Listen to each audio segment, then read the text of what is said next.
Hello, welcome to Mind Chat. Hello, welcome. So we thought we'd just start before we bring our guest in, just explaining a little bit about what we're trying to do with this channel. And I guess so. Tim and I, Tim is our guest. Keith and I are both philosophers working on consciousness, but we're philosophers with very, very different views on consciousness, probably about as different as you can possibly get. So I'm a panpsychist, which is someone who thinks consciousness pervades the universe and is a fundamental feature of it. Whereas I'm an illusionist. I think we have a seriously distorted idea of what consciousness is, and that the kind of consciousness that Philip is talking about, the kind that he thinks pervades the universe, just doesn't exist at all. I think it's a sort of illusion. So, as you see, we have very different views, but this doesn't stop us getting along. In fact, we're good friends. And it doesn't stop us discussing consciousness. We're both fascinated by consciousness, and we both want to understand it. And so though we're exploring very different approaches, we try to do so in an open-minded way, and we try to listen to objections and to revise our views if necessary. And one thing we want to do with this podcast is to show that people with very different views can engage with each other in a constructive way. I guess we're living in a time when people's views are becoming increasingly polarized, and when discussion often becomes aggressive and abusive. And so we wanted to show that it doesn't have to be like that. At least if there's good faith on both sides and a genuine interest in getting at the truth.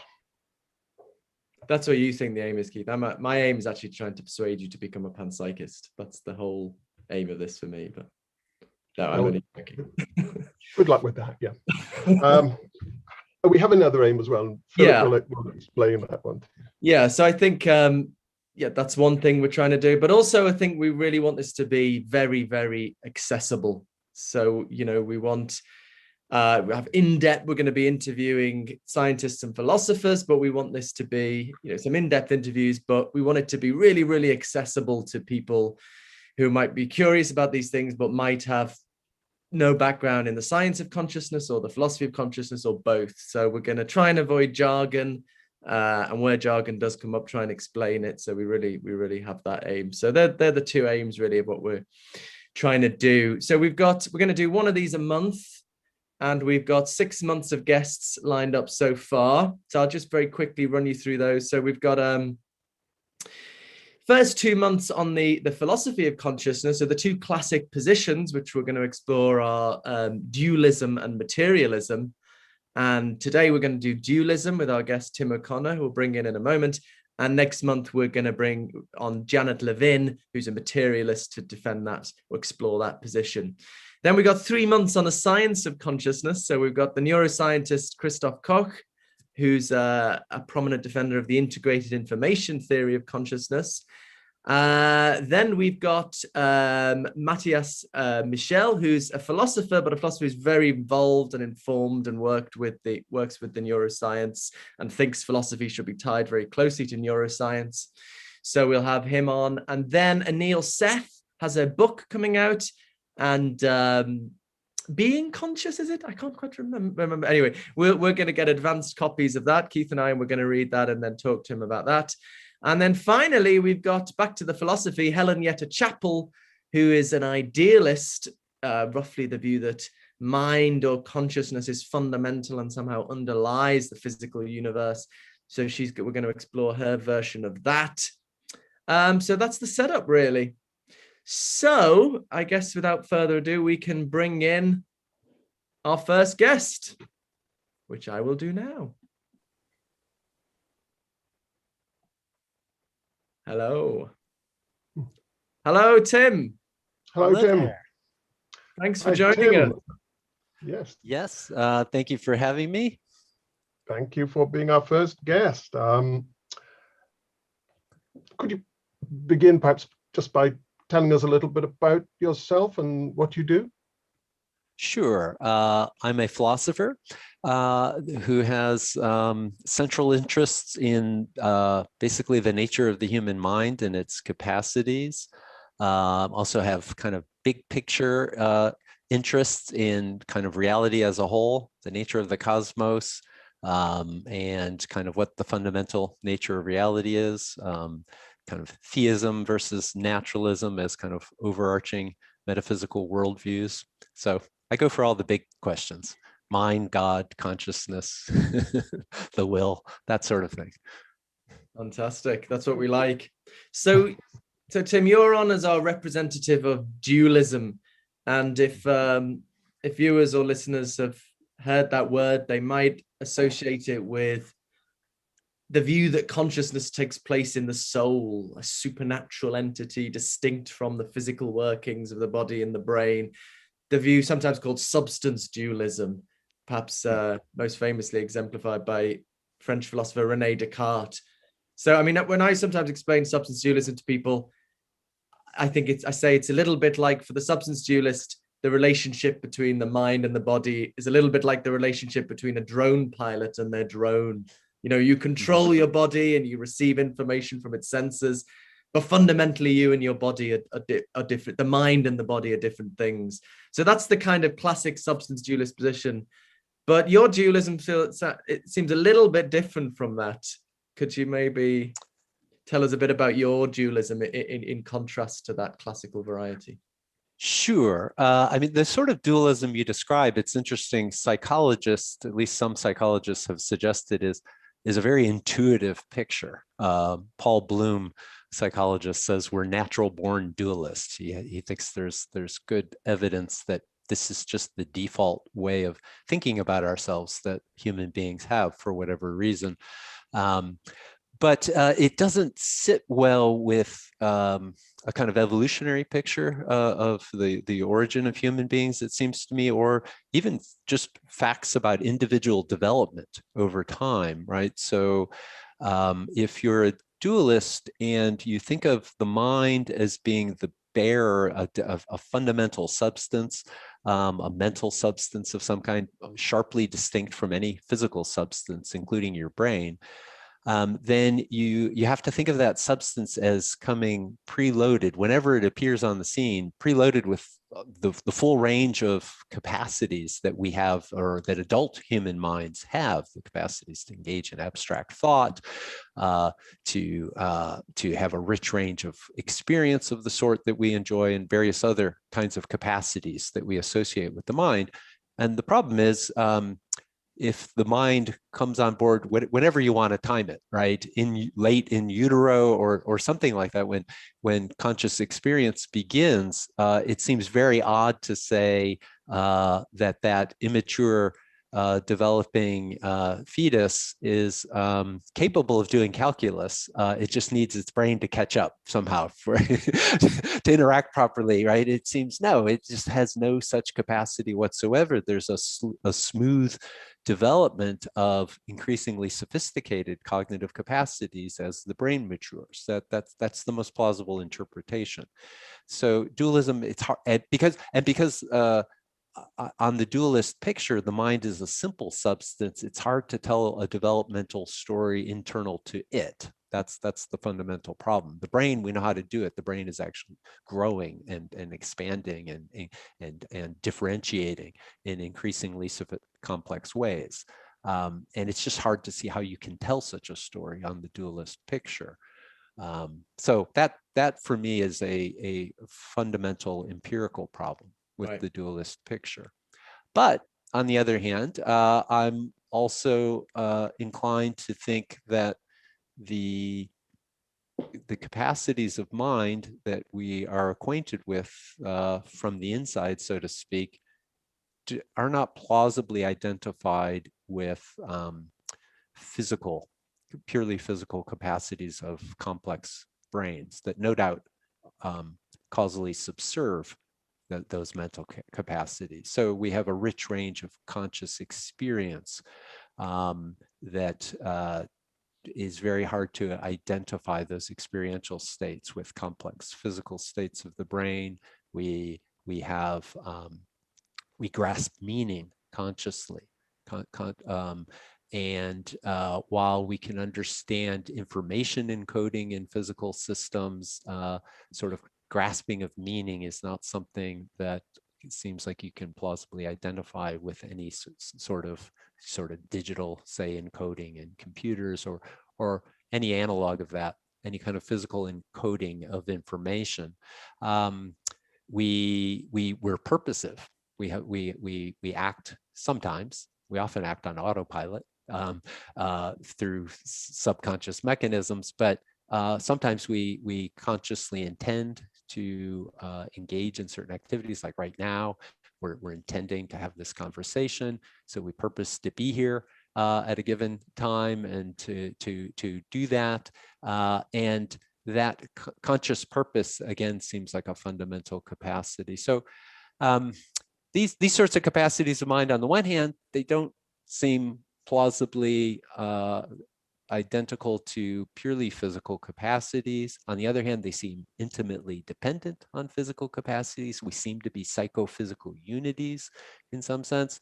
So emergence is the word that people reach for to say, well, in some sense, our capacities are grounded. We're fundamentally biological, and yet we have these capacities that that in some sense transcend biology. That is, they're not reducible to biological capacities. And so this you get this kind of emergent dualism is the sort of view. Now, yeah.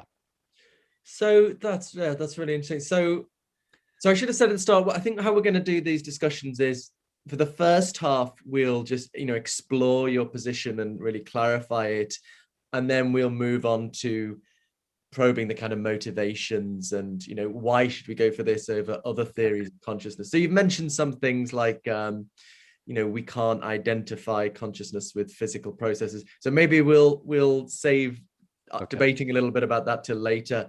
But just I thought it might be useful in clarifying position. You've mentioned the word emergence there. Mm-hmm. One problem I often find is scientists and philosophers tend to use this word in different ways. So a lot of materialist scientists will say consciousness is emergent, but all they really mean by that is that it's a property of the brain that isn't had by the brain's parts. So they might compare it, for example, to wetness. So no H2O molecule is wet, but you get a bunch of them together, you get wetness. And probably, it's a quite sophisticated way of expounding this is Sean Carroll, who's really philosophically clued up physicist, who just says, these are just different levels of description. They're different ways of describing the same thing. I like to give party analogies, like you've got a group of people dancing and drinking. You've got a party, right? That's just different ways of describing the same thing. So in some way, a party emerges, but it's not a really novel thing. It's just a different way of describing what the people are doing.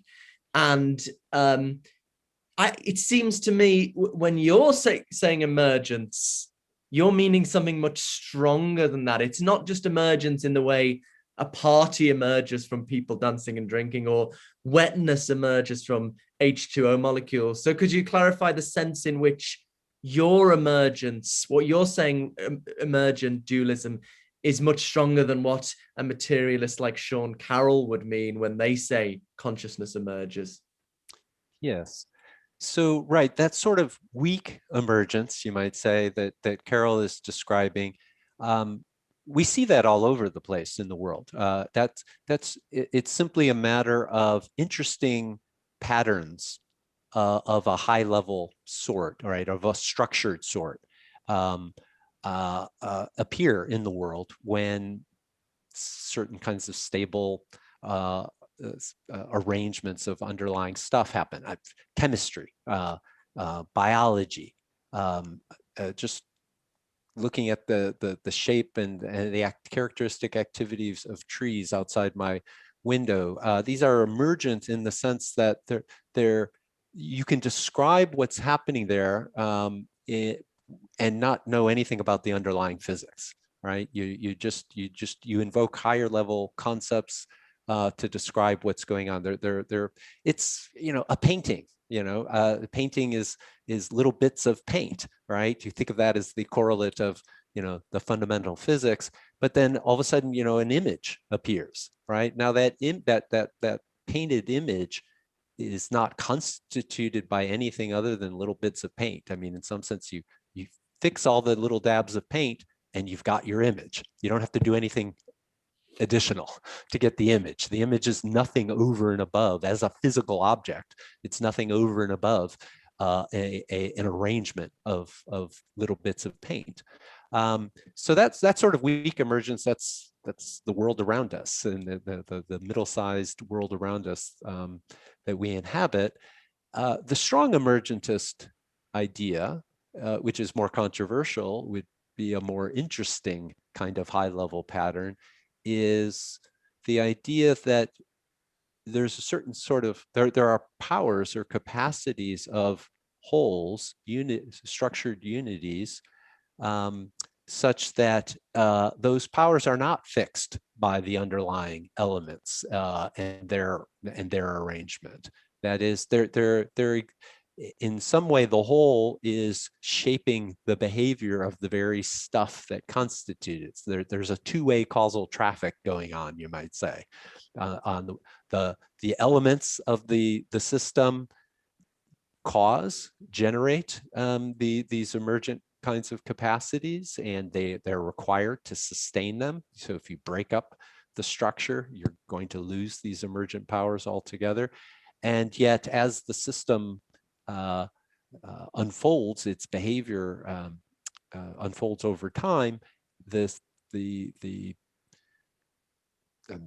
sorry, I'm struggling for the simplest way to kind of communicate it. They're shaping the very way the underlying elements themselves are functioning. So there's yeah.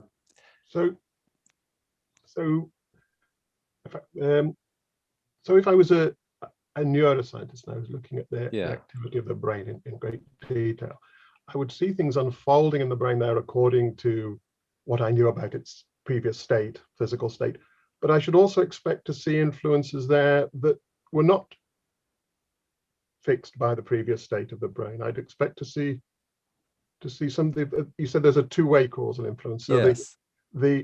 What the brain is doing, what the neurons doing, the neuron firing, that's producing some further phenomenon, and that further phenomenon is then acting back on the activity of the brain. So should I be, if as a neuroscientist, what should I expect to observe? Should I expect to see neurons firing in some region without any physical cause that I could describe at the level of the neurons themselves? Right. So given the state of play in contemporary neuroscience, neuroscience understands well the basic structure of individual neurons, the basic units for neuroscience, the cells that make up the brain. They understand well how these neurons, these cells communicate locally with adjacent neurons. They're beginning to get a handle on the dynamics of networks of neurons, right? They're able to increasingly sophisticated, increasingly complex networks. But there's still a long way to go to understanding the global dynamic of the entire brain, right? And so, yeah, the prediction of the strong emergentist is that as neuroscience continues to develop, there are going to be some kinds of processes associated with conscious awareness, as well as associated with perhaps conscious intention, choice, such that we can't fully understand the unfolding dynamics purely in terms of the low-level dynamics that are well understood in terms of interactions of neurons and assemblies of neurons. That So- somehow there's this, and the question is where should I expect to see? Well, that's an empirical question. It's a very difficult question, but we're going to have an expectation that at some point we have to make reference to holistic features in order to fully understand how the elements themselves are behaving. So we are going to find, the prediction is that we'll find behavior among the elements that isn't, we're going to say, for example, a particular neuron firing, where its firing isn't explained in sort of local, in terms of the not actual fully, not fully.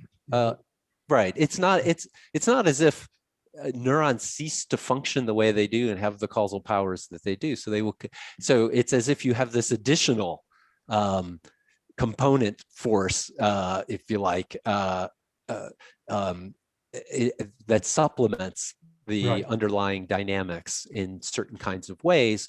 And you can kind of functionalize what kind of difference that makes by, in principle. I mean, if you're this sort of, you don't have computational limits and you could somehow simulate by a computer, what should I expect the unfolding trajectory of this brain, given the sensory inputs that are coming in to be, and then I see a certain sort of departure from that prediction, I will say, okay, so that's the difference that this is making, and I try to get an experimental handle on just what kind of power is that. So we are going to, so this is interesting because I think on some views of consciousness, dualistic views of consciousness, consciousness doesn't actually make any difference to anything, but on your view, it definitely does. And neuroscientists will themselves come up against a need to posit something like that, some influence that isn't captured within their traditional vocabulary. They're going to say there's something else at work here that the traditional tools of neuroscience can't explain. And so they are in effect going to arrive at some sort of position like yours through empirical investigation. Yes, that would be the prediction. Yes, that's interesting. So I mean, a lot of people sometimes criticize my view for maybe it doesn't make predictions, but so it's interesting you've got a view that is making predictions. I would say actually the neuroscientist Kevin Mitchell, I think, is sympathetic to something like this. I don't think he would like the term dualism, but he thinks there are causal dynamics at the level of neurophysiology that aren't totally reducible to what's going on further down. So just to clarify that further, so some people might say, oh, it's great you're making predictions, whereas other people might say, hold on, the fact that you're making predictions here is wild. I mean, so I guess some people might think, and maybe this is still sort of clarifying your position. So if you think, I guess you think human behavior is not fully explicable in terms of physical science. So does that mean that human behavior overrides or it violates even laws of physics? How do we use the word supplement there? How do we see the connection between, do we have capacities to violate the laws of physics? Yeah, well, the laws of physics, if you think about fundamental force laws, they just describe evolutions of system in terms of you give an input. What's the total energy input to the system, and then it spits out a dynamical trajectory of some kind, whether deterministic or probabilistic, for the evolution of a system given that total set of inputs. But it's open-ended, right, in terms of what the inputs to the energy input, say to a Hamiltonian in fundamental physics. And so it's always an open question. It doesn't, the laws themselves don't come with built-in specifications. These and only these are the potential inputs. If you think about in the 19th century, as electromagnetism comes to be theorized about, physicists said, okay, we need to recognize a new fundamental kind of force here, additional to known forces, and begin to theorize about it. That wasn't a violation of, it was just seeing a greater range of inputs into the total dynamical unfolding of systems. That's really interesting. So the reason it's not violating the laws of physics is because the laws of physics don't themselves specify that these are the only laws. There's an openness there to there being. Maybe a way of clarifying this for people is maybe we could bring in Laplace's demon. Right. So the 18th century, was he? John Laplace was in the 19th century, 19th yes. century.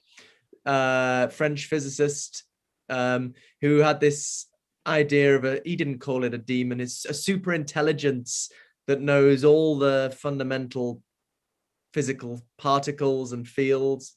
Maybe they didn't have fields then. All the fundamental physical facts and the laws, and his sort of superhuman calculating capacities. And Laplace thought that super intelligence, just from knowing all the physical facts at one time, sorry, I should have specified that, at one time, could in principle work out what's going to happen in the future and the past. He said something like the whole of time would be open to it. But I guess on your view, Laplace's demon couldn't do that because there are these fundamental laws higher up, which just apply, say, to human brains, animal brains. And so Laplace's demon would need to know those laws as well in order to predict the evolution of the universe. Just knowing the laws of physics isn't going to tell you how the universe is going to evolve, at least when it comes to humans and non-human animals, conscious animals. Is that right?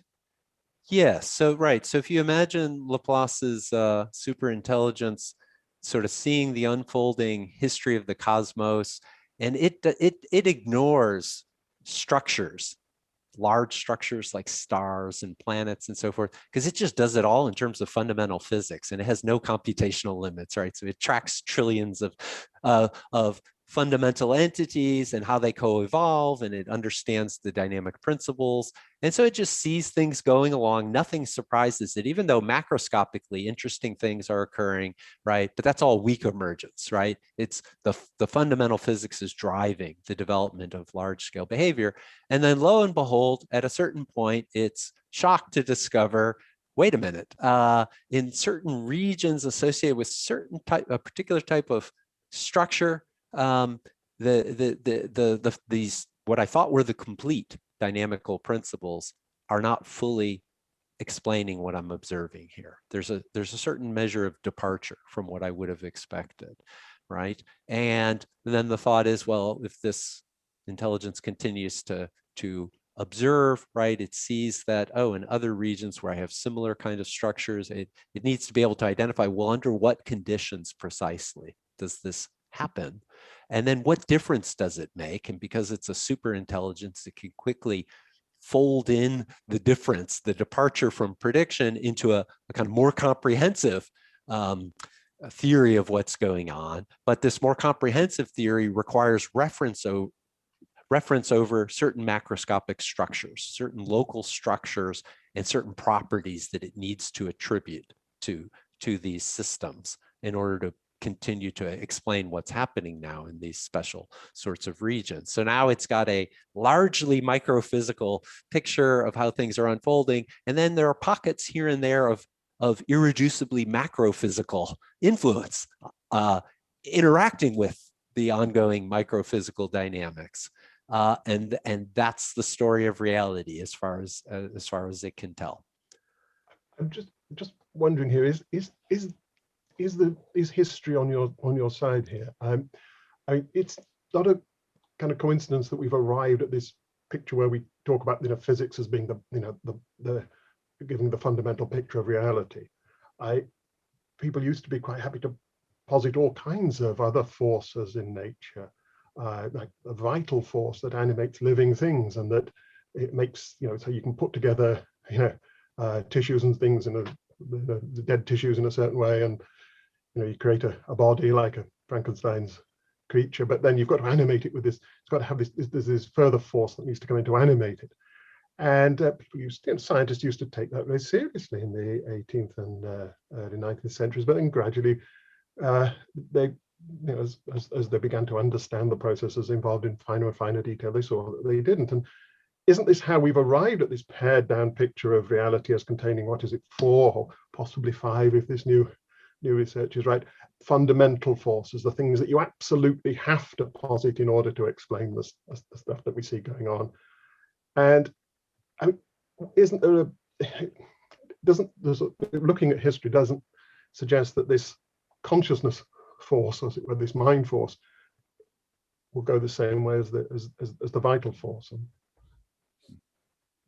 Yeah, I think there's a difference in the case of mind from the case of life. In the case of life, we look at something, a phenomena, so to speak, from the outside, even though we ourselves are living things, but we're just looking at a variety of living things around us, and we see a certain kind of characteristic behavior, seemingly goal directed, plants turning toward the sun, that sort of thing.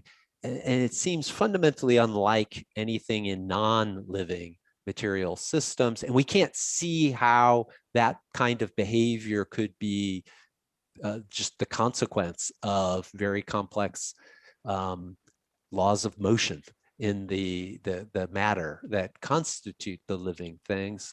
And partly that it turned out we needed to develop our physics better, right? And that then we begin to get a better understanding of how to connect biology to chemistry and ultimately to physics, right? But that kind of success of reductionistic science is,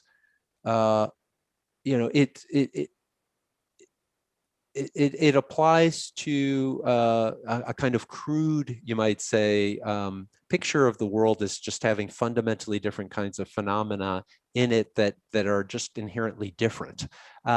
Whereas what the emergentist is supposing is that minds are bound up with physical things. Minds are not, minded things are not just fundamentally different things that just happen to interact with complex physical brains. So there's a more intimate unity between them, number one. Number two, the fundamental reason that the cases are different is that we have direct acquaintance in the case of mind, or so it seems to us, with the phenomena and the character of the phenomena and the operation of the phenomena in some cases, when it comes to our own wills, when we intend to do things.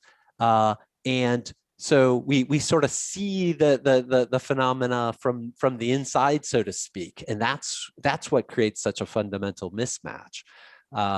It's, with life, we don't have that. We just looking at living things from the outside, we're just seeing behavior of structures of a certain kind, and we're wondering, could you fully explain that behavior in terms of an underlying physical dynamic in the composing elements of that thing?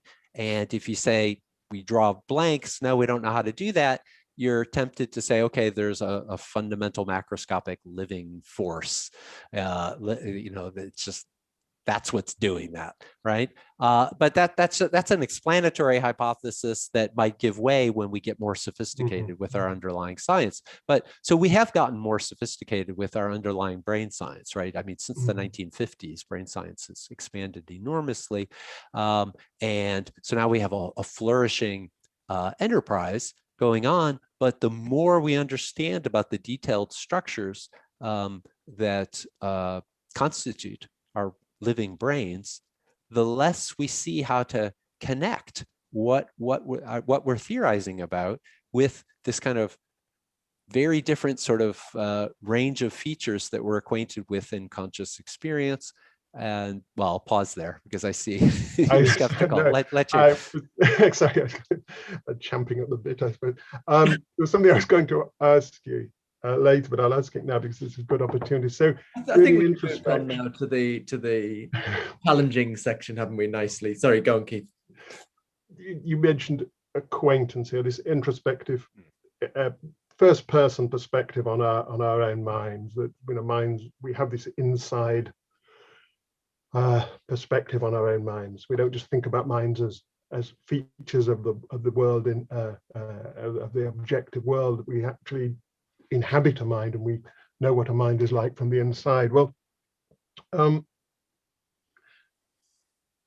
thing is, we do know that introspection is often misleading. We're often wrong about our own motives. We present people with experimental situations where they have to choose something, and they will we know that we can manipulate people into choosing things by the way we present them in ways that they're not aware of, and yet they will give a reason for their choice that has nothing to do with these manipulations. They'll say that they particularly liked the item that we'd induced them to choose, and so on.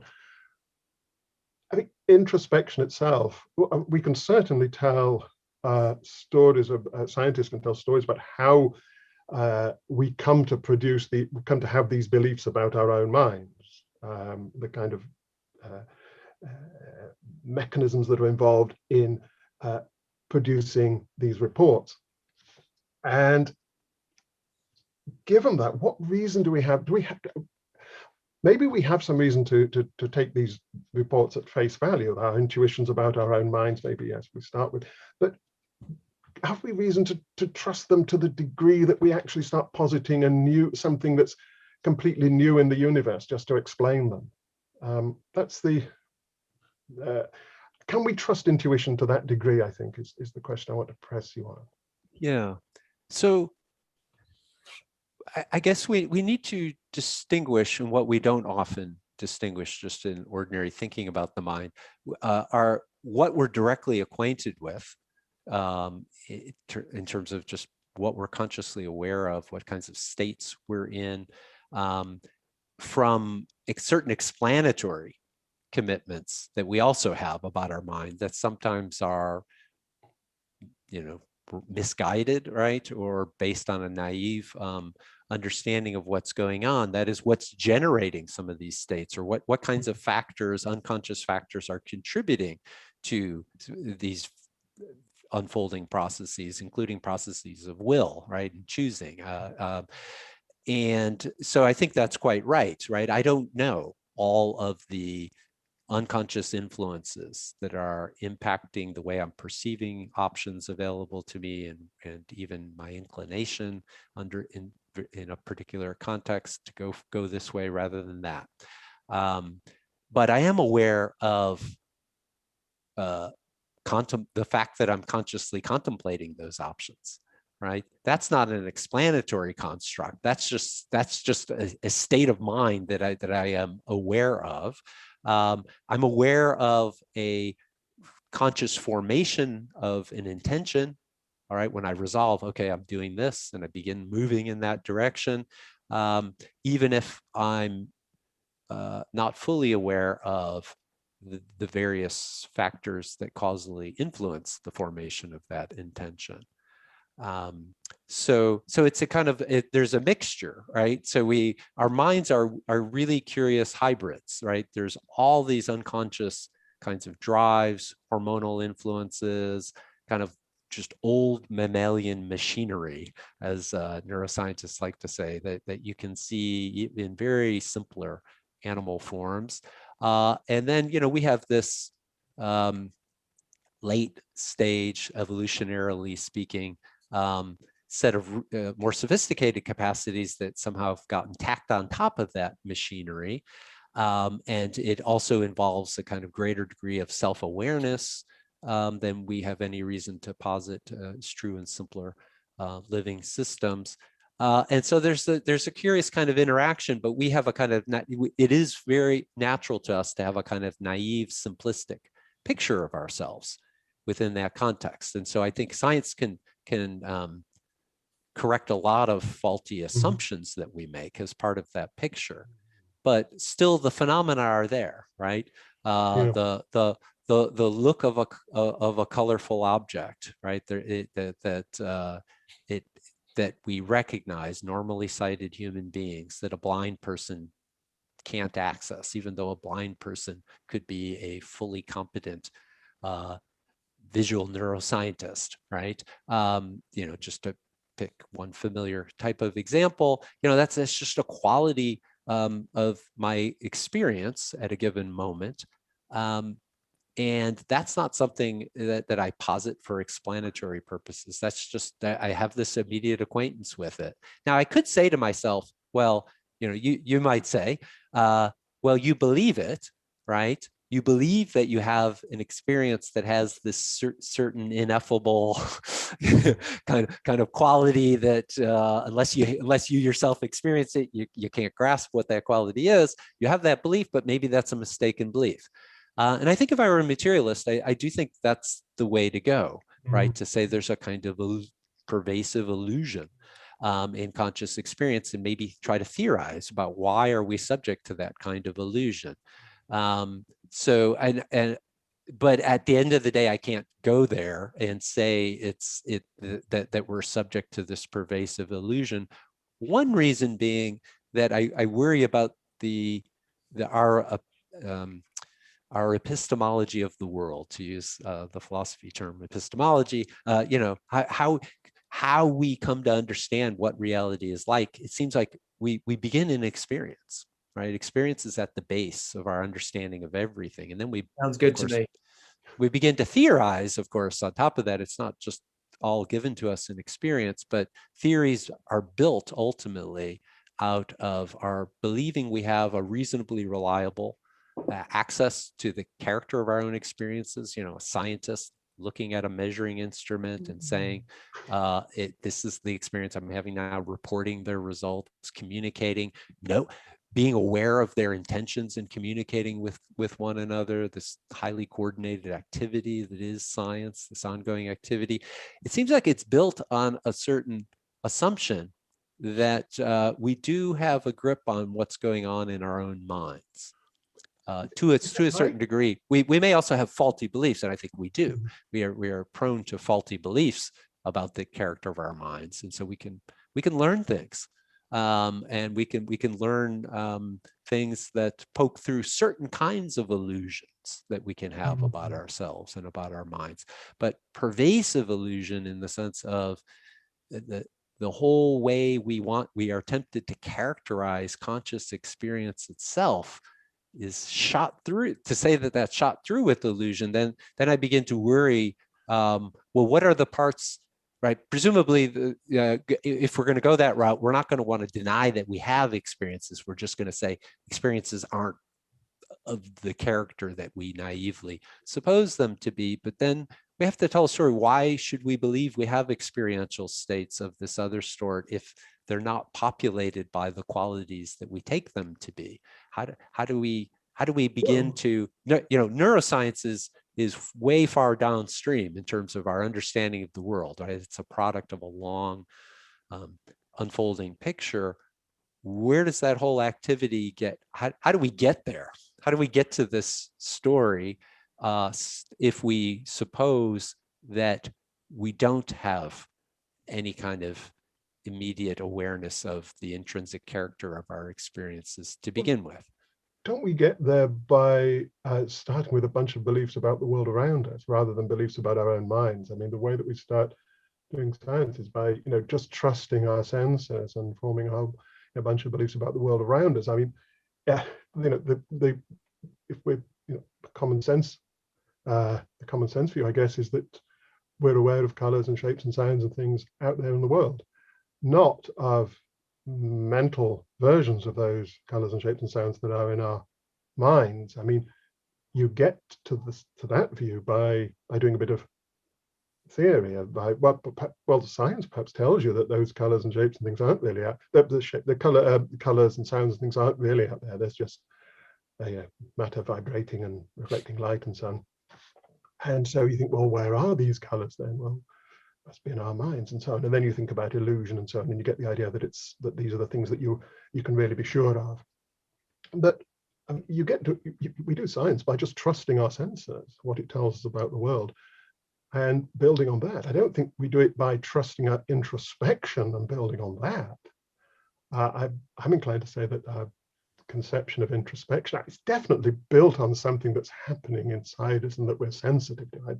Definitely there's experience in that sense. That's when we're engaged with the world, stuff's happening inside us and we're reacting to it. But this picture of it being populated by all the colors and qualities and so on that we actually pre-theoretically take to be out there in the world, I think that's an interpretation and not something fundamental at all. Am I aware of my own beliefs? about the world, what I'm immediately experiencing. So if we set aside my experiences for the moment, how do I access the nature of my own beliefs if I don't have a kind of conscious grasp on what they are? That is, I worry that ultimately, if I don't ground, I have to ground out somehow in a kind of base level, immediate apprehension of something going on in me, because well, I'm saying I have these beliefs. There's, I can run the same worry for our grasp of, I guess, of our own beliefs. That's well, again, this takes us into a big other debate, and but well, I'm telling myself I have these beliefs. I'm telling other people, and I'm telling myself. If I ask myself, what do I think? Something comes to mind. Some report comes to mind, and I trust it. I think one issue here that might cause some difficulty, I don't know how much you want to go into this, is that I guess this philosophical debate about whether beliefs or thoughts are themselves kinds of experience. So I think Keith is probably from the more dominant philosophical tradition, at least in our tradition of analytic philosophy, that thoughts are not really experiences. They I mean, maybe if you can allow me to say it very crudely, we think of thoughts as information processing or something. I mean, that's over crude, but it's not like it's something experiential. If I'm thinking about mathematics, I'm not having some kinds of experience. Whereas I imagine Tim is more in the growing minority position that I myself adopt, that actually thoughts are themselves a kind of very sophisticated experience. So I think that came out in the way you thought there, Tim. Your response, you said, well, okay, what about my beliefs? They are, so if you're thinking of them as kinds of experience, and I suppose that's it's hard to doubt that if we're thinking of thoughts as themselves kinds of experience, then experience is undeniable, because you're in thinking you're experiencing. And I don't know how much we want to get into that, but I suppose that's one difficulty with the debate, I think. Yeah, I mean, I would say that thinking often does involve sensory imagery, but I wouldn't think that I wouldn't understand sensory imagery in the sort of in the same way that you would. But let me interject a awkward, very brief interlude. I'm realizing my power cable is not within reach, but I need to. So I apologize if we could take a 5-second break, because otherwise my computer is telling me that my laptop may just suddenly go to sleep. Me and Keith could carry on talking for a few seconds. I will be right back. Do that. We're getting some nice comments here saying, I want to thank you all for being so down to earth. Love the thoroughness in fleshing out the view. Someone said, shouldn't Heisenberg's uncertainty principle make it hard for Laplace's demon? Yeah, I suppose, I mean, one issue, I guess, just to clarify, I mean, there's two challenges for Laplace's demon.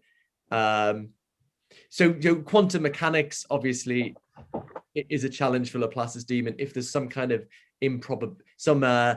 basic randomness in the world. Then Laplace's demon, as on standard interpretations or some standard interpretations of quantum mechanics, Laplace's demon isn't going to be able to predict what's going to happen from what's going on right now. Actually, there was just in our time on Radio 4 with Melvin Bragg, this last episode was on Laplace, incidentally. But I think what on Tim's view, Laplace's demon has a further challenge, not just that there's randomness in physics, but there's these extra laws at higher levels of complexity, fundamental laws that Laplace's demon also needs to be taking into account. So Tim, I was just replying to a comment that someone's made while watching this. But should we move back to should we move on to a different line of questioning, perhaps?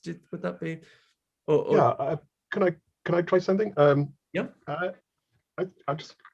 Let's just go back to the where we started with substance dualism. So the idea is that consciousness and other features of the mind, they're not, they don't belong to some non-physical substance. They belong to something physical. They're properties, they're features of a physical thing, a thing that we can describe in physical terms, but they're sort of extra features over and above the ones that we can describe in physical terms. So I'm just thinking, what is this physical thing that has these extra properties? Is it, say, in my case, I'm having an experience, conscious experience. This is something over and above the physical properties of my body, but is it a feature of my whole body, or is it a feature of my brain, or perhaps just of my sensory cortex, or where exactly, which bit of me does it belong to? Does it belong to my retina? Does it belong to? Sure. So whatever, it's going to be presumably the different capacities are going to be associated with specific brain structures that generate and sustain them. But of course, I am a larger organism, right? That I'm not just a brain. So I have a biological unity that extends beyond my brain. But these capacities are grounded in specific brain structures. That's our best empirical view. But they're parts of they're properties, they're capacities that are attributable to the whole because I function as a biological unity. I'm seeing puzzlement, so I'm pausing. How do I get acquainted with these? So these are properties of a region of my visual cortex, say in the case of vision. How do I get immediately acquainted with them in this way? How do I? So there's a bit of my brain that I get this kind of direct, very special epistemic relation to features of a particular bit of my brain. It seems a little bit hard to understand, I think. Yeah. I mean, if I was an immaterial soul and I kind of sort of knew my own nature, that would sort of seem kind of like that an immaterial, something that's primitive should, like that, and fundamental should know its own nature thoroughly. That seems kind of, yeah, okay. But how could a brain know its own nature like that? Yeah, well, awareness itself is over and above. So on the one hand, there are these qualities of experience that certain thought experiments suggest to some of us, that they are not identical to any kind of purely material state. But then there's also the fact that we're aware of these kinds of qualities. That's a further feature of what's going on here, and it's kind of awareness relation itself, I think, is an emergent capacity of mind. I mean, it's one of the puzzling aspects of mind that make trouble for materialism. Sorry. Who is the we as well that is aware? The human being, the psychophysical unity that I am. So is there some I'm materially composed, yes. Right. Yeah, but I don't think awareness is some kind of a purely unconscious sort of mechanism. Awareness itself is not something that we can, that is conscious awareness, this kind of immediate apprehension of one's own conscious states, is not something that we can give a plausible sort of structural mechanical explanation of. Right. So I am a physical being. I'm just a physical being with these extra properties, and somehow, I mean, I guess what I'm not understanding, and that's it, I'm genuinely don't understand this, is how I get awareness of these properties of a certain region of my brain without there being some mechanism in my brain, presumably, that is sensitive to them and tracking them and producing reactions appropriate to their presence, having effects on the rest of my brain appropriate to the presence of this special quality that's there. And if it is, my acquaintance with these things is dependent on a mechanism in that way, then how can we be sure it's reliable in telling us the truth? Yeah. So it seems to me you're looking for a kind of materialist story about the nature of awareness of one's own conscious states. And I'm saying, I doubt that there can be such a story. That's one thing. Now, on the other hand, it's true that my brain processes information. I have experiences, and these have impact on my brain, ultimately lead to behavior in various kinds of ways. So it's certainly the case that my being in such experiential states and being aware of them have to somehow gain traction on the brain, right? That is the purely material aspects of the brain, you might say, and the subsequent dynamics of the brain.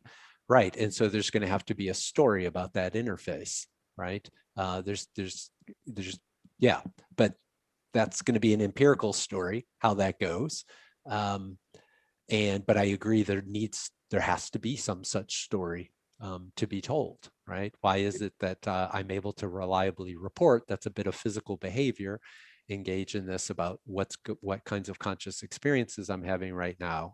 That means the experiences and my awareness of those experiences somehow is having a, you might say, downward influence on the physical structures of the brain that ultimately lead to the processes that give rise to speech. My thought is, sorry, Philip, let me just quick, my thought is that if in the end what I am is just I am just the physical brain, but a physical brain with a few extra special properties, then whatever effects on me as a physical being those extra properties would have, suppose we could replicate those effects without the extra properties, then wouldn't it all be the same to me as a physical being? Or the alternative is that I'm not just really a physical being, I am some sort of emergent self or subject as well as a physical being. And then that actually makes more sense to me. It seems that on the one hand, the sort of dualist that you want to be, this is a kind of halfway thing between being a materialist and being a proper substance dualist. And I'm not quite clear it works that you can have the properties without the self or the immaterial self or something to be okay. to have. Yeah. But so I think emergence confers a kind of unity. So I mean, if strong emergence is true, we are, you might say, true unities, right? We're not merely stable, structured aggregations of matter that interact with other stable, structured, looking at a table over there, that's a stable, structured aggregation of matter, right? But it's not we're true unities in the sense that you can't understand our behavior apart from referencing these properties of the whole. So there's a sense in which I'm a distinctive kind of thing as unified organism. I'm not simply, bits of, vast bits of brain tissue acting in coordination with one another.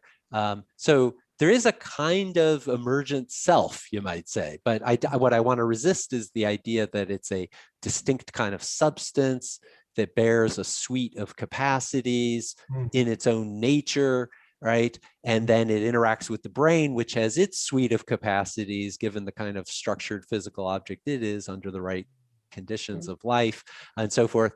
And now we've got these two richly structured entities that are interacting somehow with one another on a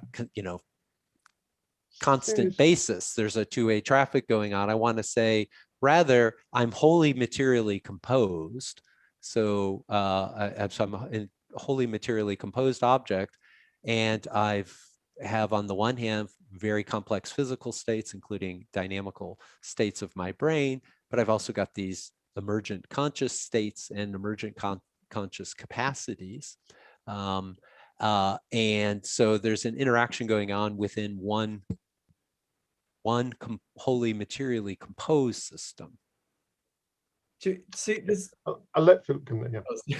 So there's someone's raised in the comments, digital gnosis, about causal closure. So this is probably the most common argument in academic philosophy against your kind of position, I guess. So a lot of academic philosophers think we have good empirical reason to think that physics is causally closed. That is to say, that everything that happens in the physical world has an explanation at the level of physics. And if that's true, then there's nothing. So you've got this picture, whereas there's our physical nature, and you're not believing in souls. It's not like there's a soul type of thing, but there's also this.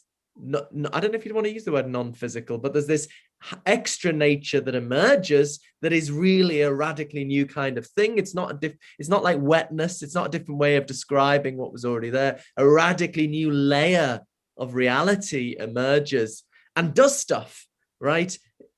Conscious intentions does stuff.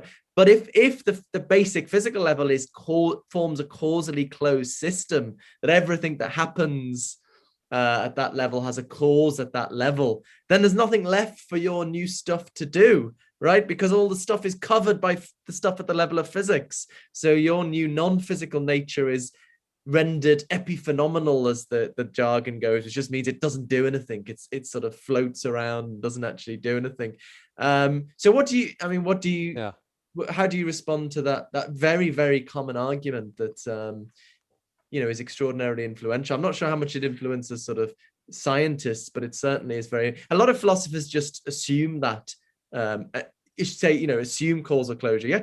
You don't see it so much argued for as just assumed to be. Probably the best argument for it is David Papineau's paper, The Rise of Physicalism, from 2001, which you can get on his website. But even there, the actual empirical defense of that principle is a little bit brief. It's a very historic, interesting. Well, I think the defense of it is that's how we arrived at modern physics. Yes. I suppose it's not a coincidence we ended up with this picture. It comes back to Keith's point about sort of the direction of history, and there's a sort of inductive argument. But anyway, what do you say to the causal closure argument? Yeah, so I think causal closure is a thesis that basically states, or at any rate entails, that strong emergence of the sort I've been talking about is false. That is, it's simply a repudiation that there is anything like that. Okay, so then the question is, do we have strong reason to think that's right? And that would be strong reason to reject any kind of emergentist picture. And no, I think not. I think we need to pay attention to how we gather evidence for our best physical theories. And we do so by applying a kind of reductionist methodology of trying to isolate as much as we can small scale systems so that we can monitor everything that's going on. Particle physics receives its confirmation from experimental setups where you isolate very small particle systems, in some cases individual particles, right, in vacuum chambers where you screen out other kinds of influences, so near vacuum conditions, right? And so you can see the interactions of elements, and then you begin to constitute a theory on the basis of that. And of course, there's other kinds of experimental contexts that are more complex than that. But the point is, you try to simplify. You try to look at just because you otherwise you have too much to keep track of, right? And so then you generalize, and then you say, well, of course, the world involves entities that are hugely complex, but it's just more of the same, right? It's these very same principles that we can discern when we look at isolated particle systems. It's the very same behavior, just multiplied many times over in these much more complex scenarios out in the wild, so to speak. Well, that's just a conjecture. That's a vision, right? And the question is whether we have any reason to doubt that vision, and where would we have reason to doubt that vision? Well, precisely from macroscopic structures where we're doubtful that anything like that story can be told. And I think conscious experience is our best case. It's possible there's strong emergence elsewhere. I think the jury's actually still out on that, but I think the most compelling case is precisely that of conscious agents. And so we have reason to think, no, there's a limit to how far that reductionistic story extends in terms of explaining everything that happens. So there's, I mean, there's two directions, I suppose, in that there's what reason is there to doubt causal closure, and you're saying, you know, from the case of consciousness, but other people like David Papineau, and I guess perhaps Keith, we can ask him, might think, well, no, but we've got empirical reason to support causal closure. So we can debate, and I'd like to, you know, press that more, you know, your reasons for thinking consciousness is irreducible and so giving us reason to doubt causal closure. But you would just, in terms of, is there empirical grounds in support of causal closure, you would just say there isn't. Philosophers are just, because lots of philosophers, rightly or wrongly, do think we have empirical reason to support that, but you do not, you just don't think we do have empirical grounds. No, what I think we have strong empirical grounds for are that all of reality is constituted by a relatively sparse space of fundamental elements whose nature is still not fully nailed down yet, whether we think of it in terms of particles or fields of certain kinds, and how many fundamental kinds do you need, right? Particle physics is still an ongoing operation, but these processes are ubiquitous. They are processes that are going on in mere hunks of rock. The same processes are also going on in living biological systems and in every other kind of material structure that we see around us. So there's evidence for that these are pervasive, that they explain much, at least, of what we see. They are sufficient in principle. Whether they fully capture everything, that's always going to be an open question. And I think, you know, the emergentists, the so-called British emergentists, many of them were British, you know, in the late 19th and early 20th century. They tend to have a very simplistic picture of their emergence. You've got, you know, fundamental physics, then you got chemistry, which is, you know, just its new set of principles of operation that have nothing to do with the physics. Then you got biology, you know, then psychology, and this kind of layered picture of the world where the layers don't penetrate, well, that's not our modern picture at all of things. So even when it comes to the conscious mind, you know, moods and various things, and how they are highly sensitive to conditions in my neurophysiology, and how you can manipulate all kinds of conscious phenomena through very, you know, tweaking of underlying low-level neural properties and so forth, suggests, and same thing with life and biochemistry, right? There's just a seamless whole, right? And there's so the underlying principles penetrate all the layers. That's, I guess, what I'm wanting to say, and that seemed to be contrary, at least to some of the emergentists, have this weirdly, you know, layered picture where sort of you got this stuff going on at this level, physics explains physics, chemistry explains, you know, and there's almost like an ontology. It's not just explanatory, it's almost there's a kind of set of properties that aren't interacting. They're really out there, and they're just doing stuff sort of in a kind of perfect harmony. And so I want to reject that picture. And I just want to say it's always an open question when we look at any kind of interestingly organized macroscopic structure, whether its behavior is wholly grounded in the ultimate physical constitution of that system. And so, you know, I've been influenced by philosopher Nancy Cartwright here, right? And Colleague at Durham. Yeah, at Durham, right? Now she pushes this rather far, but I am influenced by her, that thinking that you know, we make certain assumptions, we do our fundamental science in certain kinds of contexts, and then the kind of blithe assumption that this just generalizes, and this is basically the story about the fundamental dynamics of all of reality, we don't have good reason to assume that. It's an open question. And yeah.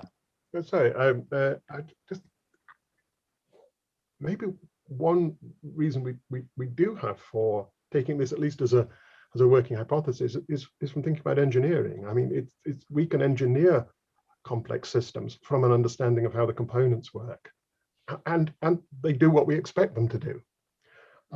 So we can build computers on an understanding of how the electrons are moving around within the central processor, and they do what we expect them to do, and they do some immensely complex stuff, which might, to a person who doesn't understand anything about computing, look strongly emergent.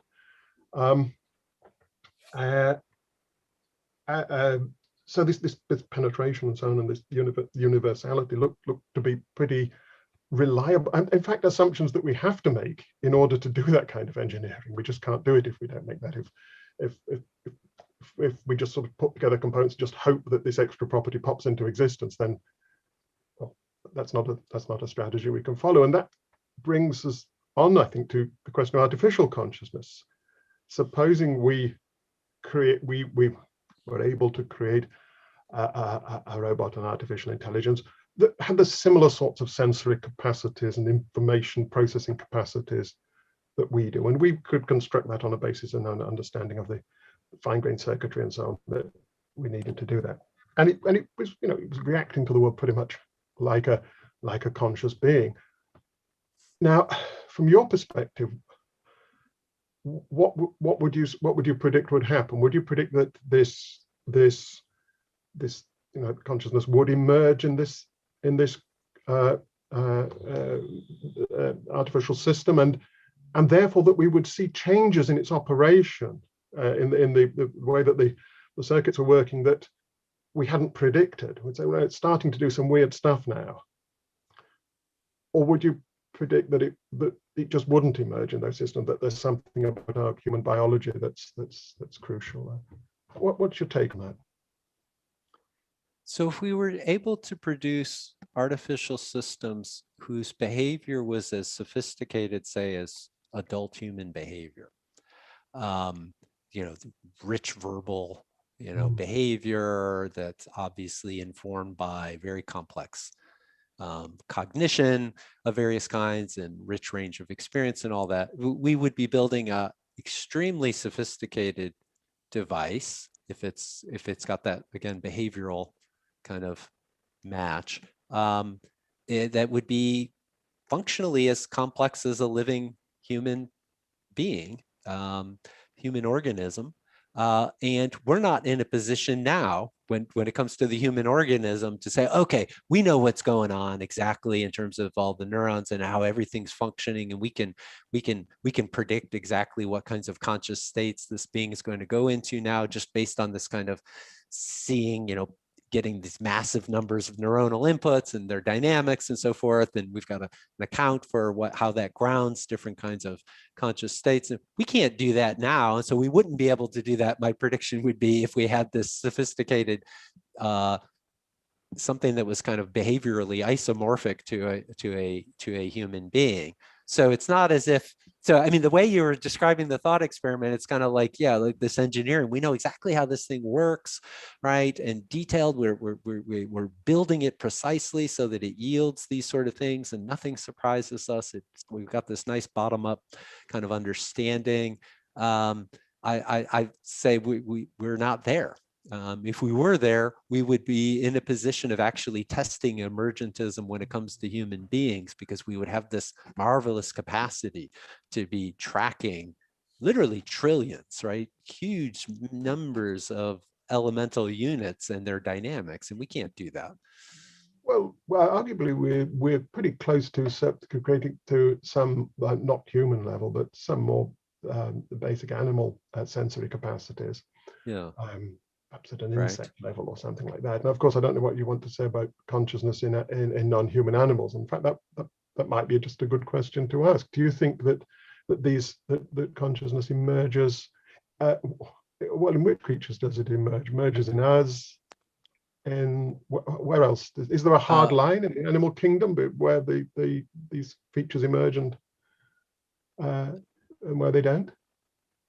Yeah. Well, there does have to be emergence. It's either there or it's not. Either you have some kind of property that ontologically doesn't reduce to the whole, or you don't. So in some sense, strong emergence, right? So it requires in that sense a cutoff. But what kind of capacity or property, how sophisticated? You can have a gradual, right? We're going to have to tell some kind of evolutionary story, presumably. And where does consciousness first appear? How sophisticated is it? Well, that's an empirical question for everybody, right? Everybody who's not a limitativist about consciousness.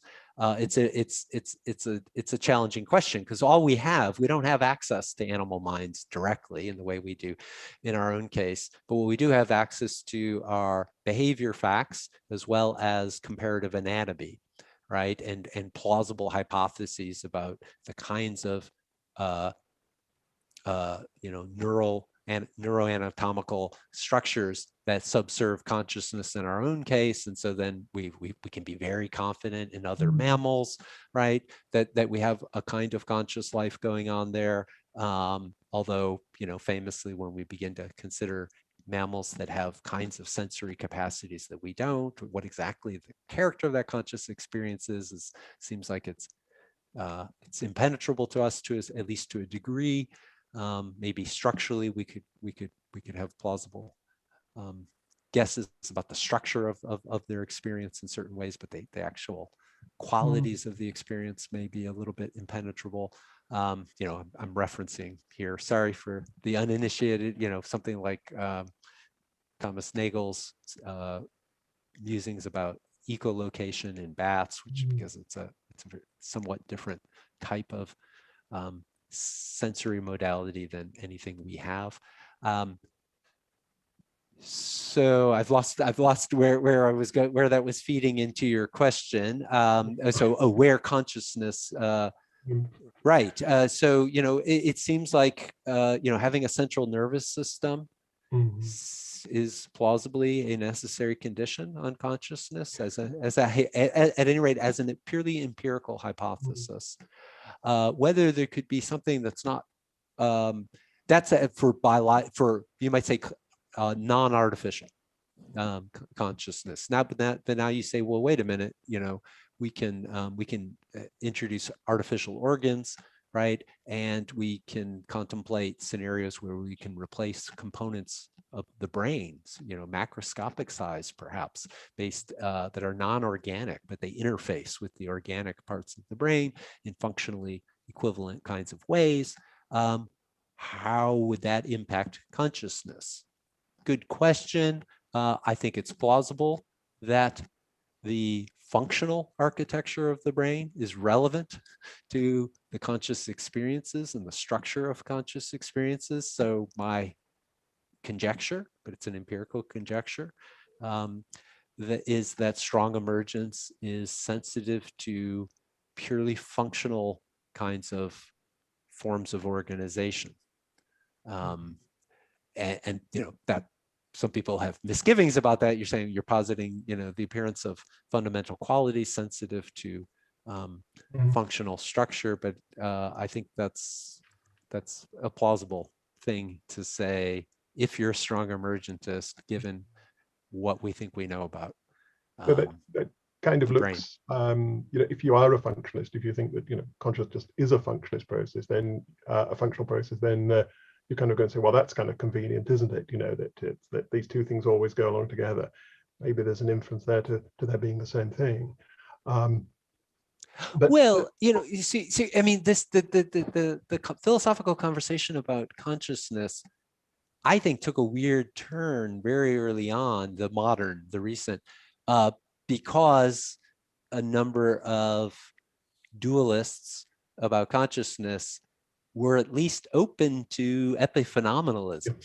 They just wanted to insist, no, it's just these qualities, they don't do anything, they don't, and so seeing this sharp divorce between function and the qualitative character of experience, whereas I have no sympathies for epiphenomenalism. Well, partly as just even in metaphysical terms, I want to say reality is a dynamical thing. Qualities of real qualities, fundamental qualities, do things, right? Charge, mass, spin. These things have dispositional character. That's what physics is about, disclosing the causal dispositional character of what it means to have charge, in terms of how you're going to interact with other entities around you. And so I want to say, if qualities of consciousness are fundamental, they have an impact. They have a dispositional character too. And so I'm not the sort of saying, oh, mere functional, I want to say, no, it's bound up with that. It's just not, it can't be reduced to a material implementation. Great. Well, if I were a property dualist, that's the kind I would be. I mean, I think absolutely. I think, yeah, no, so there's a point of agreement with us there. I think that interactionist form is the only viable one. So we've been going almost 90 minutes. Have you got another 5 or 10 minutes? Or sure.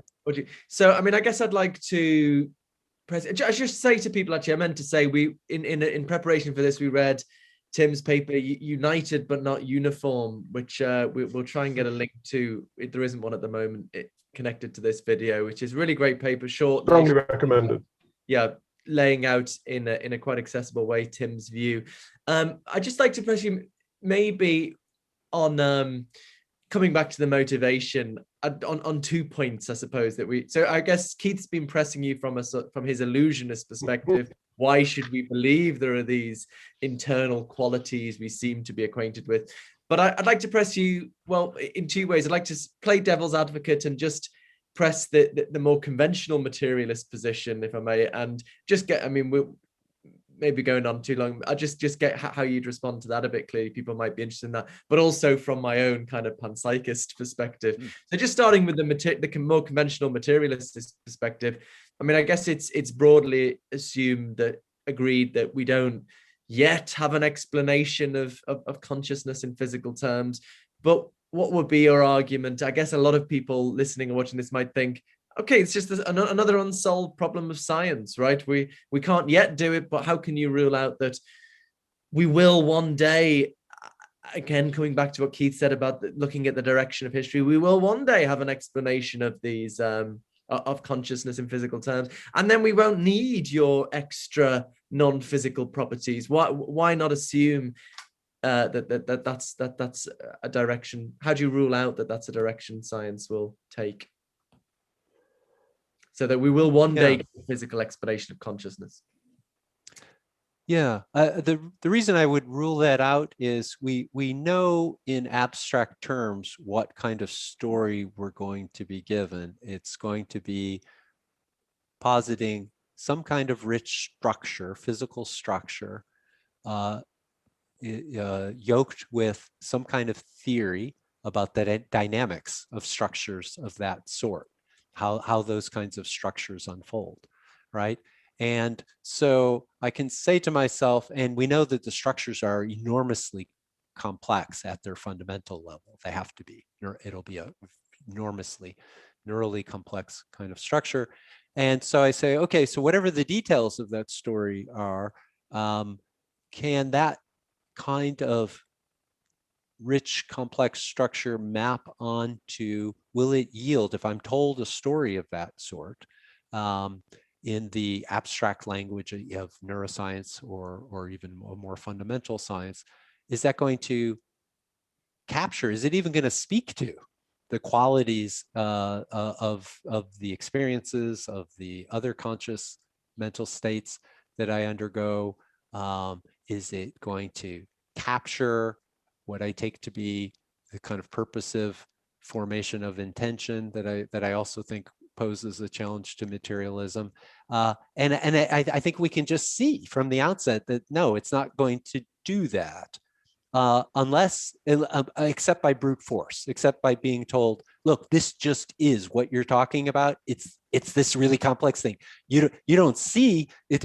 It feels to you like a mismatch, right? You're saying, but you're not even referencing these qualities that I'm talking about. You're telling me about these complex little bits and these units and how they communicate, electrochemically and so forth. That's not talking about the quality of the experience itself. That stuff, no doubt, it's causing what I'm experiencing in rich ways. It's sustaining it and so forth. That's a given, right? But you're not telling me about it. And then the story is, no, we just are, right? And so it's going to have to be some kind of story about, look, this is just a different perspective. You're accessing the very same phenomena from one standpoint that we're giving you a description of from the standpoint of third personal science. It's just a incongruence of perspective or something along those lines. And there are philosophers have speculated along these lines already. And I think ultimately they end up deflating the phenomena. Ultimately, you end up having to say the conscious experience, the conscious state isn't quite what you take it to be. And I'm with Keith on this. I've thought for a long, long time. So I'm actually liking the fact that people like Keith are really trying to, I think Dirk Paraboom in some ways is a fellow traveler. He's got a particular way of thinking about this. I think that's the right way for the materialist to go, is to say, yeah, it's strongly tempting to believe certain things about your own conscious experience. We take consciousness seriously. Yeah. That's interesting. I guess, I've always said Keith's view is the kind of materialism I'd be more inclined to. I know David Chalmers says that as well. And Dirk Paraboom's an interesting case that he wrote a book in 2011 defending two positions, one of which is roughly my position. He wasn't taking it from me, the position I now have, right. One of which was roughly close to Keith's position. And now he told me on Facebook recently, actually, he now has a combination. So in the 2011 book, it was like, I don't know which is right, but one of them is. But now he has some combination that I haven't got around to looking at yet. But I won't press you further on this, because I think our next discussion with Janet Levin, she will be pressing the more conventional materialist position, and I'll be standing your corner, defending something like your position there. But me too, for that matter. I've worries about that kind of brute identity thing. Yeah. In a way, there's probably a unity on this screen in that sense. So maybe we could I take 20 seconds just to interject one final note to cap off the question you asked me, which is, I do think that science will yield, and already there are some plausible candidates, something that illuminates the function of consciousness, and they'll get increasingly sophisticated about it because I believe it's a real phenomenon. So I think it, but I think what it's doing, it's capturing the kind of but this is not a kind of bottom-up material explanation. This is more just a kind of high-level functional explanation. I think that is very plausible that we will have that, but that's not a reductive explanation. That's just a kind of an illumination of what difference does it make that brains are sometimes conscious. I think that's really important, because it's not like you're just saying this is just supernatural, it's outside of science. There is a possibility for a non-reductive dualist science, or you would argue at least. And so I think that's important to get on the table. David Chalmers calls himself a naturalistic dualist. He thinks consciousness is non-physical, but wants to bring it in to tell a scientific story. But let me finally, and then I don't know if Keith has anything more to say, but just I ought to press from my own position. So I defend a panpsychist view that the fundamental building blocks of reality, perhaps electrons and quarks and other fundamental particles, have unimaginably simple forms of experience, and then the complex experience of the human and animal brain is somehow derived from the simple experience of its most basic parts. That actually comes in emergentist and reductionist versions. So there are strong emergentist versions that might fit very well with what you're saying, such as defended, for example, by Hedda Hasselmerk. But there are also reductionist versions, such as defended by, for example, Luke Roelofs, where it's just like wetness. just as you get a lot of people dancing and drinking, you've got a party. In the same way, get a lot of conscious particles combined in the right way, you've got a conscious brain, or a conscious system. It's nothing over and above. So I just interested in your view and how you would rule out that kind of non-materialist reductionist picture. So it is a reductionist picture. Actually, let me qualify the question a bit, because I know that what's motivating you is not just consciousness, but agency. You think agency is not reduced. Now, that would be a great discussion. It's in its own right, and maybe we could have you on for a discussion about agency and free will. But just focusing on consciousness, I've heard you've said something about why you think a materialist reductionist story will fail. We can kind of be confident about that. But what about this panpsychist reductionist story? Why can't we one day explain complex conscious states in terms of the simpler conscious states of the brain's most fundamental parts? Yeah, well, it'll come as no news to you that I see worries about the combinatorial story that is needed here. That is, it doesn't.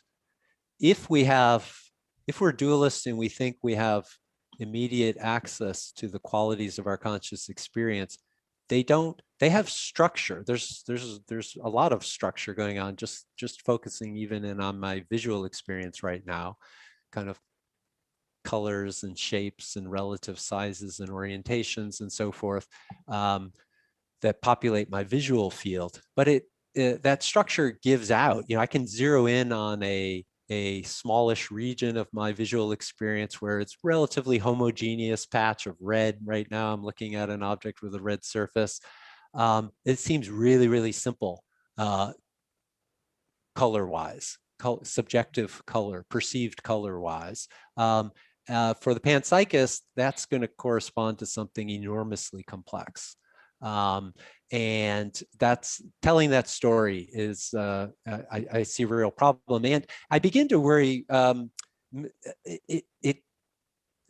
it gets pressed, sometimes people go, right, proto-panpsychist, right, and say, well, okay, yeah, and it seems really strange to say it has anything like the experiential quality, even aspects of the experiential quality of our conscious experience. So it's a different kind of really unimaginably simple, but it's like it's conscious-like, right? And then I think, well, what's the materialist story? The materialist story is, well, yeah, your conscious state is constituted by an enormously at a microphysical level, enormously complex state.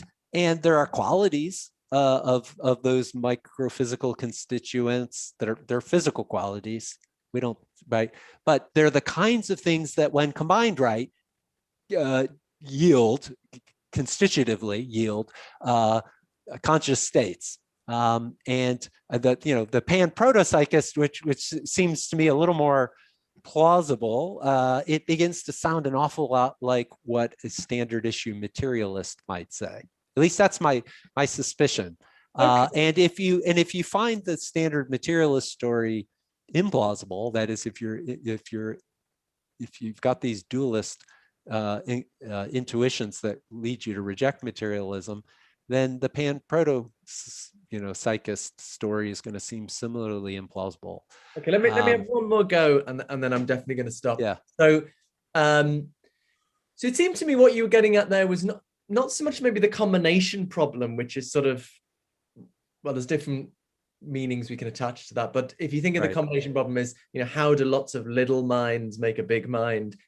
But it seemed what you were getting at there was more the structural, what's sometimes called the structural mismatch problem, that yes, the structure of our consciousness seems, as you say, if we both agree we're acquainted with our conscious states and in some way grasp their nature when we attend to them, and they seem to be quite simple, although color is still very complex. But whereas if they're constituted by trillions and trillions of conscious particles, then you think they'd be very, very busy.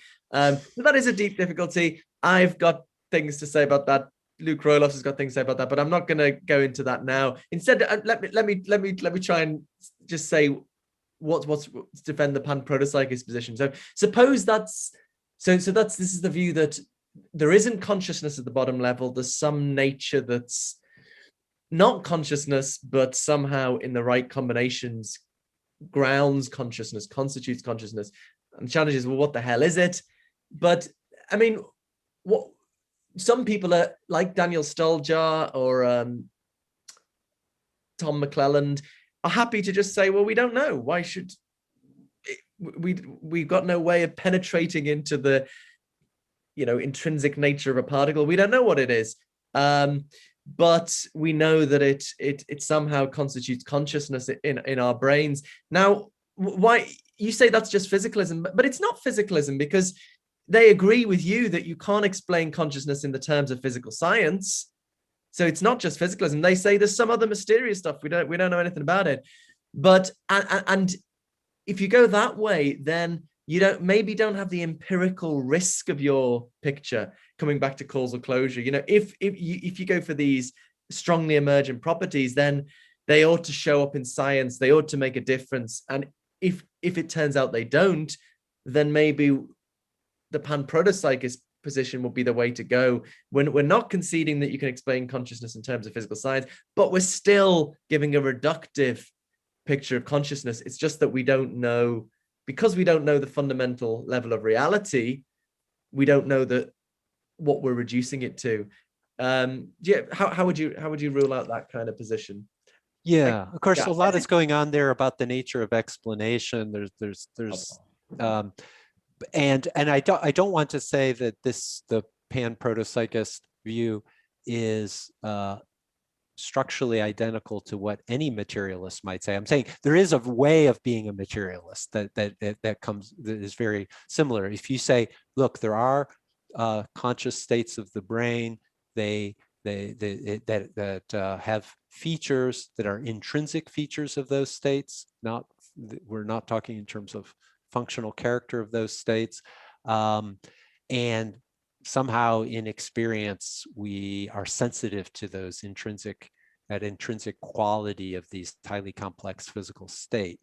And of course, you'll say, well, the intrinsic features of a complex neural state ultimately have to do with the intrinsic features of the constituent elements of that state, the fundamental particles and their features and their relationship.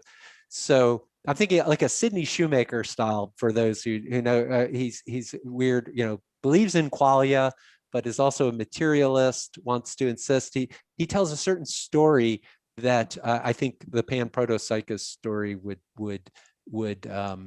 fit what he's doing there. But okay. I also want to say that at a kind of I'm not totally unsympathetic to a kind of panpsychist view. That is, it kind of softens the blow, you might say, to be an emergent panpsychist, right? To say that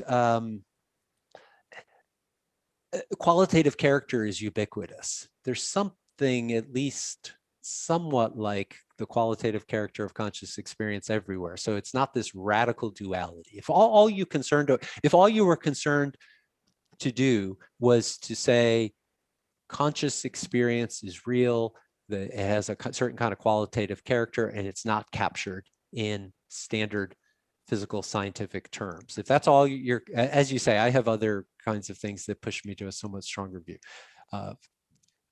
Concerns about agency and the intentional character of the mind as well. But then, yeah, being a panpsychist, saying, look, there's something like a kind of qualitative characters out there everywhere, but the structural problem doesn't generate the qualities of our sorts of states. So we still posit a kind of layer of emergent state, but sorry, I didn't explain that too well. We've been talking for this is too in-house, and I didn't succeed in conveying this to the uninitiated very well. But I'll just say that, yes, I'm as an emergentist, I can still be sympathetic to panpsychism, but maybe not for the reasons that typical panpsychists. I don't think we can necessarily capture everything about the character of our conscious states purely in terms of the arrangements of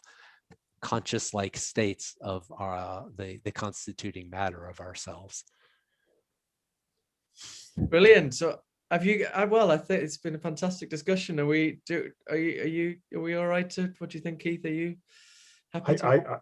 I think it's been great. I think we should probably let Tim go now. But I've really enjoyed this session, and I'm very grateful to Tim for coming and explaining everything so clearly. So in such a, I think we've all got very different perspectives on this, but I think we can all appreciate where why each of us holds the views that we do, and I think we're all responding to real pressures here in this debate, and some of us are taking one aspect more seriously than others, and so that's how we end up on our different paths.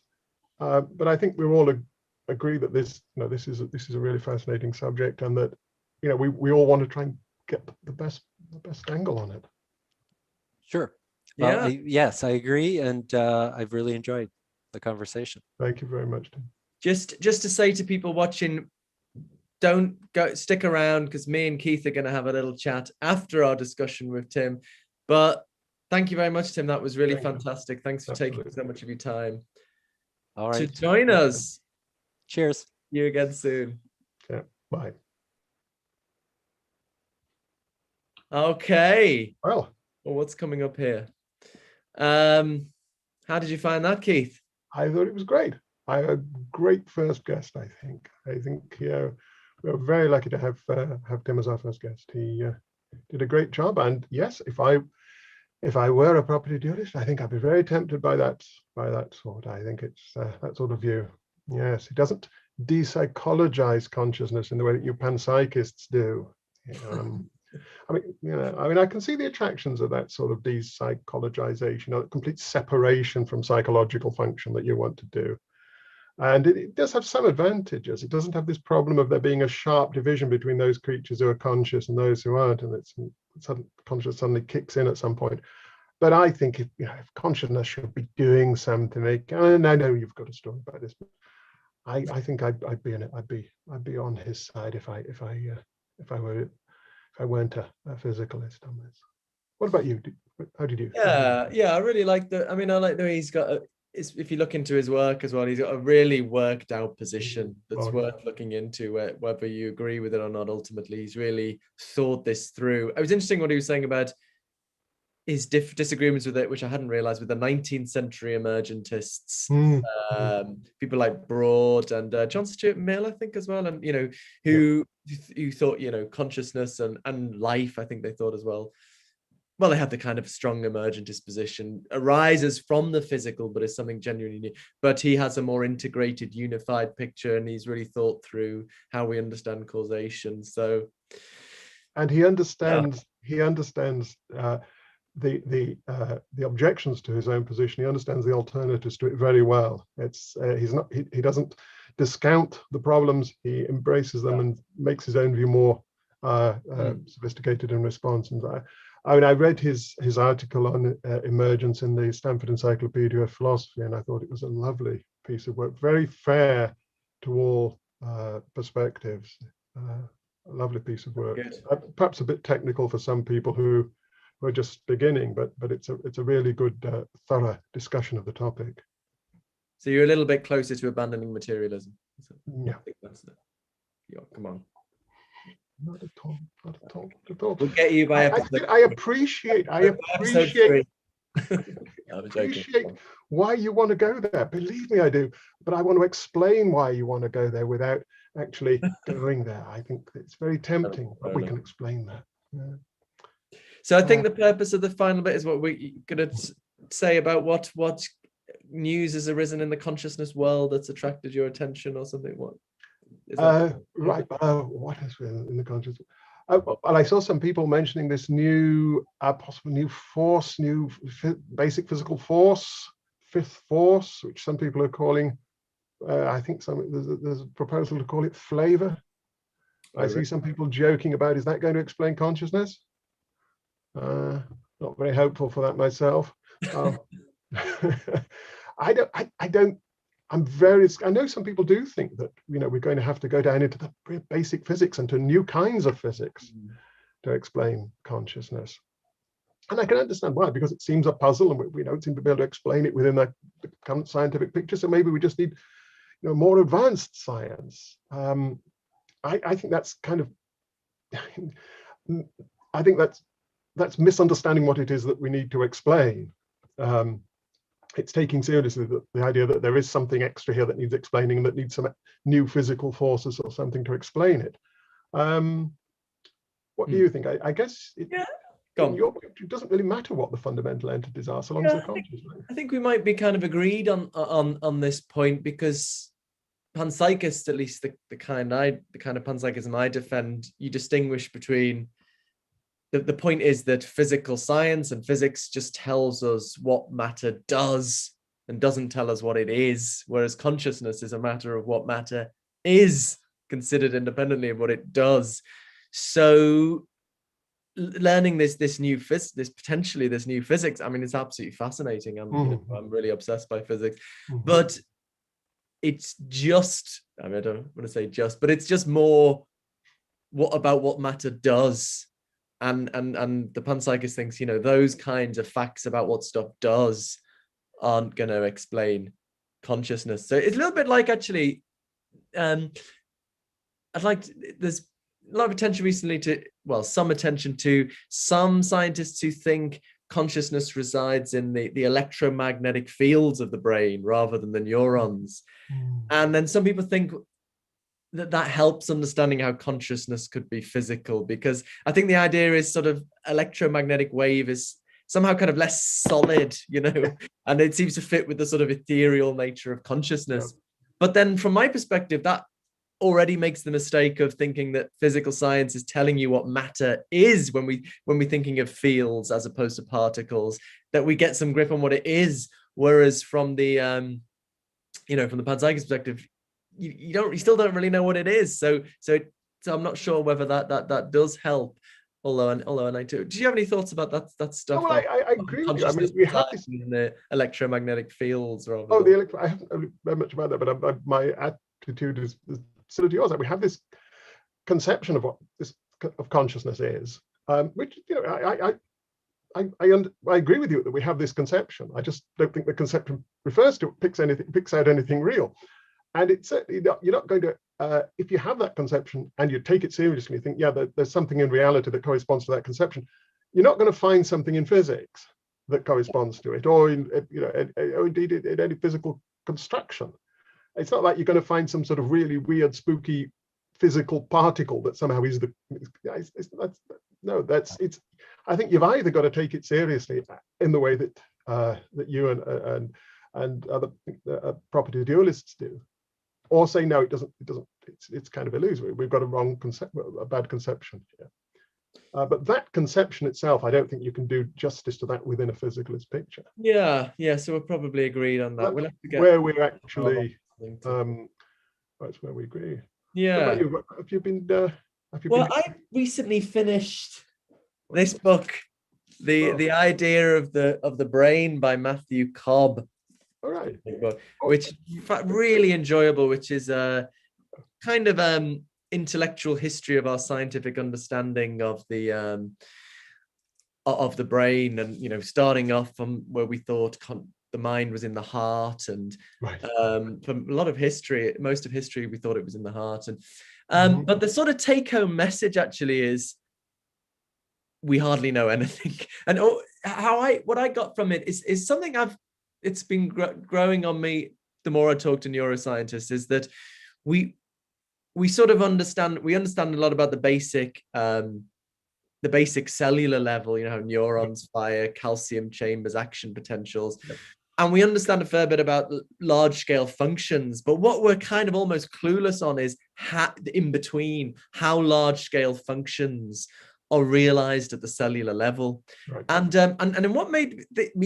what this has made me think, which is not at all what Matthew Cobb, the author, intends, is that it removes a barrier actually to the kind of emergentist view that Tim was just defending, because most philosophers, academic philosophers, reject that kind of view because they accept causal closure, and they think everything that happens in the brain can be reduced to the cellular level.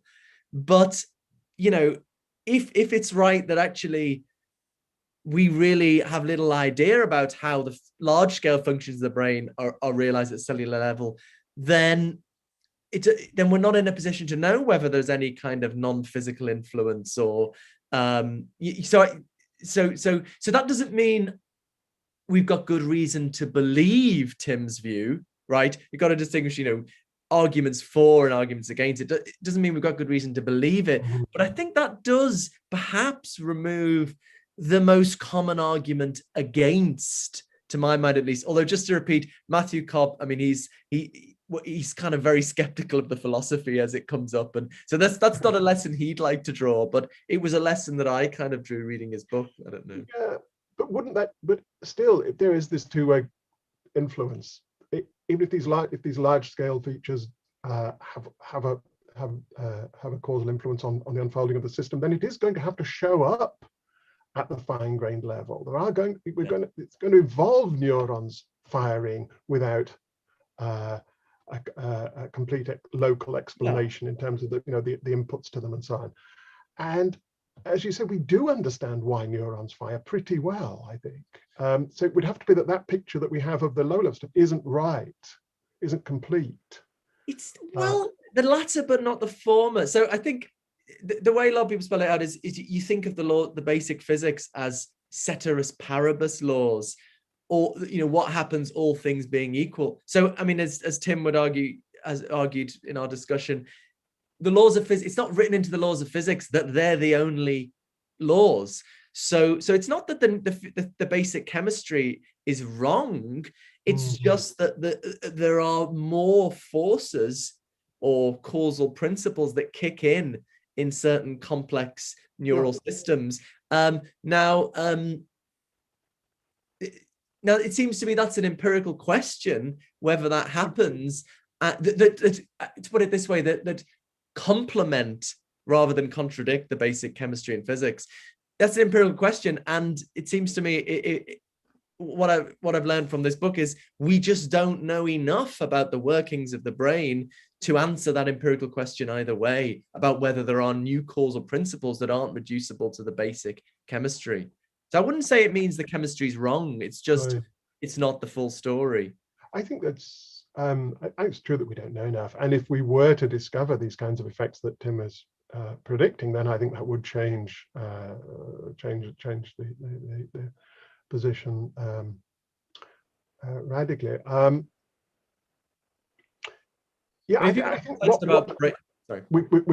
think what makes, and these are certainly options. I'm inclined to think that the only positive reason for taking this view is in the end introspection. That's how it seems to us. That's we're kind of convinced there's got to be something else at work there, and I don't think that's a good enough reason for thinking this. Let's show me some of these effects. Let's neuroscientists find some of these effects, and then I'll start to say, and maybe that confirms introspection. Okay, maybe then I'll start to take it serious. But just introspection alone, I'm skeptical. Yeah. So I mean, if I can make an analogy to the existence of God, if you think about the existence of God, you want to think about arguments for, which are like the traditional arguments, and then arguments against, like the problem of evil. You both into account. You might think the problem of evil. I mean, I think Richard Dawkins doesn't think the problem of evil is a good argument against, but he just thinks the arguments for are really rubbish. So I guess what I'm saying is, I'm not saying there's a good argument for Tim's view, but I'm possibly persuaded that there isn't a good argument against. But I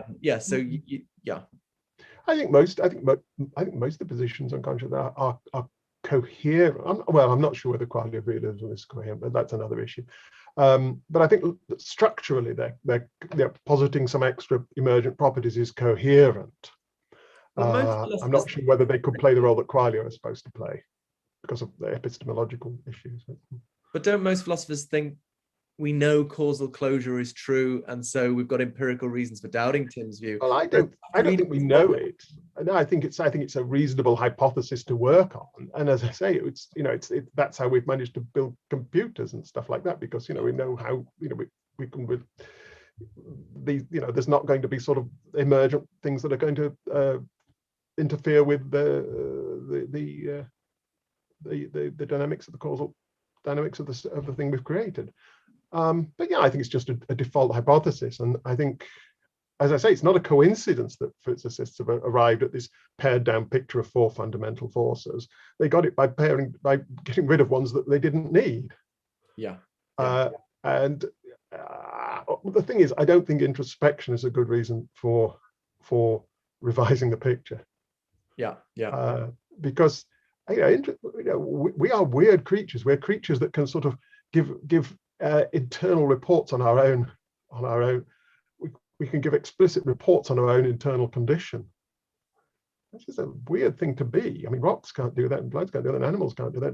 We can sort of monitor ourselves and report how it is with us. I can tell you what it's like for me, and that's a weird thing to be. And it's a weird thing, even if it is just a very complex form of self-monitoring.